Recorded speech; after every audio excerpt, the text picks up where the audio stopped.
Янка Сіпаков. Чим пахне земля? Чим же все-таки пахне земля?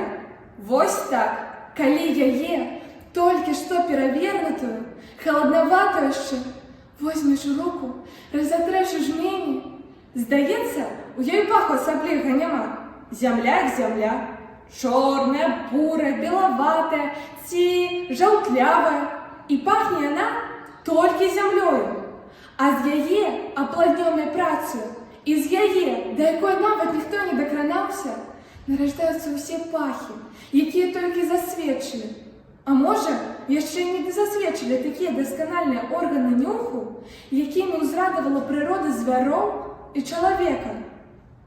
Бо їх пах огню, розкладеного на узлеску ці у полі, і пах свіжого хліба, який наганяє голод навіть на ситого чоловіка, і пах Антоновок, які тяжко згинають з долу галіни, усе гэта ад зямлі. А яна, земля, ніколи не паўтараючыся, дае свой адменны пах кожнай кветачцы, кожнай расліне, кожнай ягадзе. Хоць усе яны, калі уважліва ўдумацца, пахнуць толькі зямлёю.